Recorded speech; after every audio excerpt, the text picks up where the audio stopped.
Hello, I'm Lauren Taylor. We start in the Middle East. Gaza ceasefire talks are due to resume in Qatar after what a US official has described as a constructive first day of discussions on Thursday.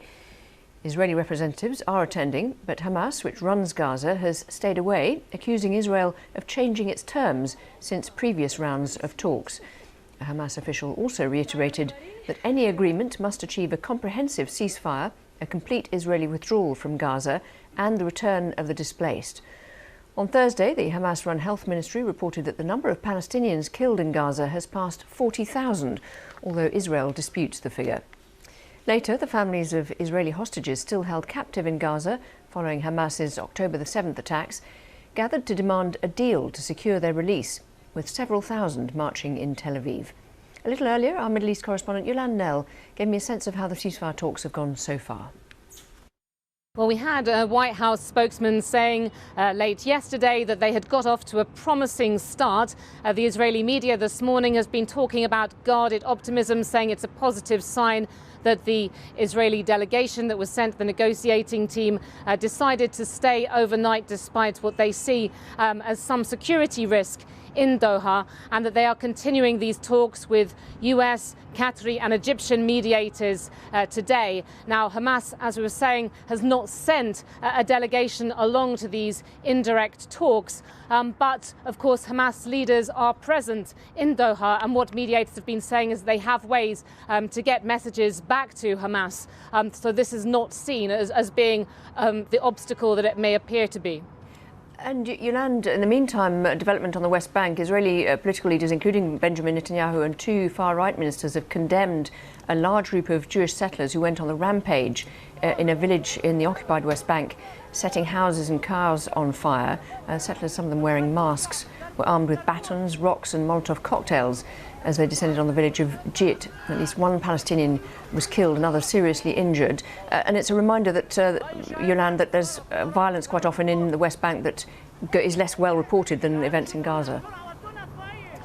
That's right. Although we've had these strong comments coming from Israeli leaders, the president calling it a pogrom, for example, this is by far, far from an isolated incident.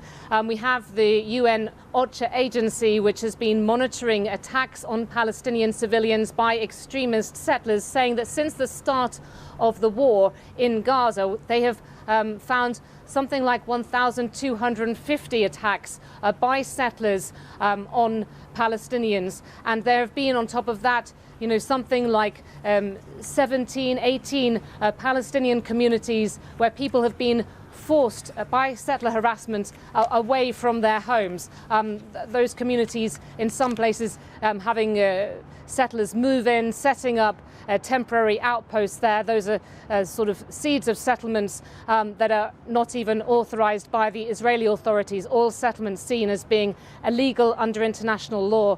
And we had the White House also coming out quickly to condemn what has happened, saying that such violence against Palestinian civilians was unacceptable and must stop. And there have been lots of complaints from the international community, from Israeli NGOs as well. There is a sense of impunity when it comes to a lot of these attacks.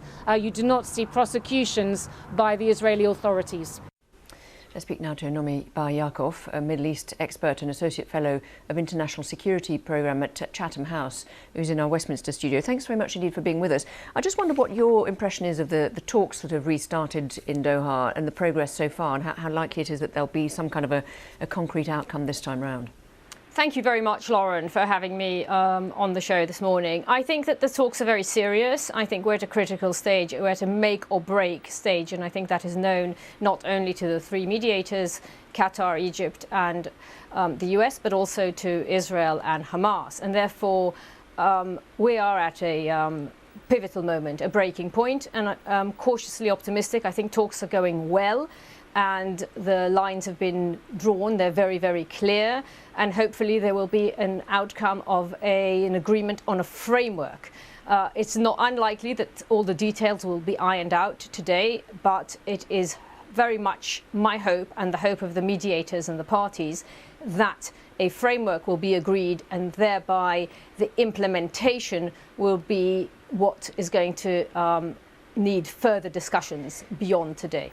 Now, Hamas are not attending directly, but they are based in Doha. Some of their political fellows are based in Doha, so they presumably will get some of the feedback from the talks. Do you think it makes any difference that they're not directly attending? No, I don't actually. I think that given that the Hamas leadership is based in Doha, they are essentially a part of the negotiation.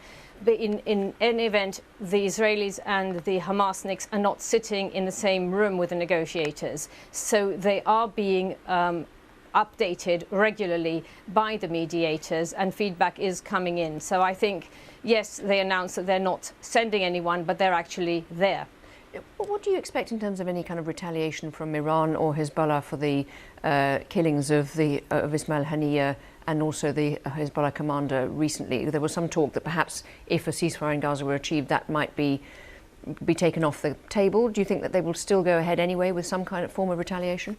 Well, I think everything hinges on the outcome of these current negotiations. So Hezbollah have vowed to retaliate for the assassination of Fuad Shukr, for which Israel took responsibility, and Iran have vowed to retaliate for the assassination of Ismail Haniyeh, the political leader of Hamas, on their soil, in Tehran, just over 2 weeks ago. That said, there have been tremendous diplomatic efforts, both behind the scenes and openly, to ensure that no retaliation takes place, and that a chance for a ceasefire agreement is being given, and the chance is now. So I think everything hinges on the outcome of this particular negotiation. If an agreement, a framework agreement, will be reached, I don't think we will see an Iranian and Hezbollah immediate retaliation.